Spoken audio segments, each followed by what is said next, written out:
تو حضرت ابو ایوب انصاری رضی اللہ تعالیٰ عنہ سے روایت ہے، فرماتے ہیں کہ ایک دن آپ صلی اللہ علیہ وسلم کے لیے کھانا لایا گیا، تو فرماتے ہیں کہ فَلَمْ أَرَى طَعَامًا كَانَ أَعْظَمَ بَرَكَةً مِّنْهُ أَوَّلُ، میں نے ایسا کھانا اس سے پہلے نہیں دیکھا۔ کیسا کھانا؟ کہ کھانے کی ابتدا میں اس میں بہت زیادہ برکت تھی، اور جب ہم کھانا ختم کرنے کے قریب تھے آخر میں اس میں بالکل برکت نہیں تھی۔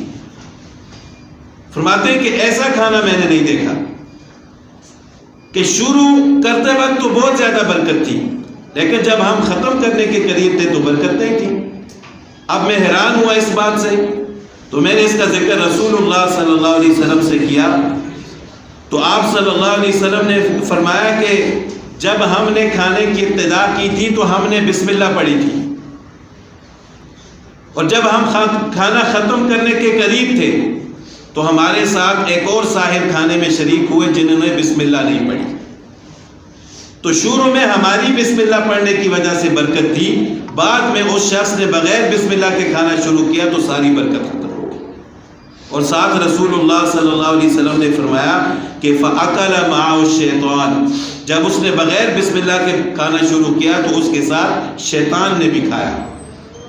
اب ہو سکتا ہے کہ شیطان نے واقعی طور پر کھایا ہو۔ جب انسان بسم اللہ نہیں پڑھتا کھانا کھاتے وقت تو شیطان بھی ساتھ شامل ہو جاتا ہے، اور اگر انسان بسم اللہ پڑھ لے تو شیطان کی یہ جرأت نہیں ہوتی کہ وہ ساتھ آ کر کھانا کھائے۔ بسم اللہ کی ایسی برکت ہے، صرف بسم اللہ بھی انسان پڑھ لے یہ بھی کافی ہے، لیکن بسم اللہ الرحمن الرحیم یہ پورا پڑھنا زیادہ بہتر ہے۔ کتنا ایک وقت لگ جاتا ہے اس میں۔ اور ایک کھانے کی ایک دوسری بھی دعا ہے بسم اللہ وعلی برکت اللہ، یہ بھی مسنون دعا ہے۔ تو ہو سکتا ہے واقعی طور پر شیطان ان کے ساتھ شامل ہوا ہو، یا شیطان کے شامل ہونے کا یہ بھی مطلب ہے کہ اللہ تعالیٰ نے اس کھانے سے برکت کو اٹھا دیا۔ ایک حدیث میں آتا ہے، ابو داؤد شریف کی روایت ہے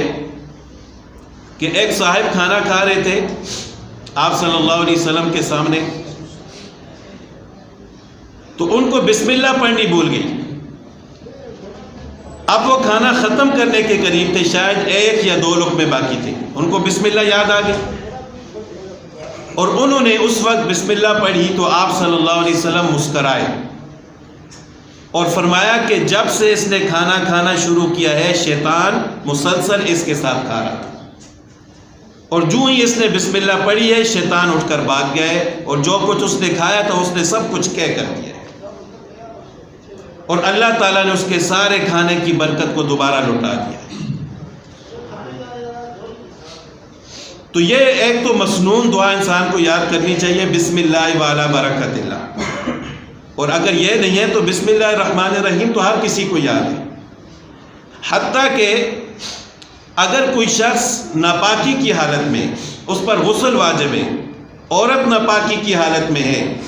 تو پھر بھی کم از کم بسم اللہ ان کو پڑھ لینی چاہیے۔ بسم اللہ پڑھنے میں کوئی حرج نہیں ہے، غسل جلدی کرنا چاہیے، لیکن اگر کسی وجہ سے نہیں کیا، جس طرح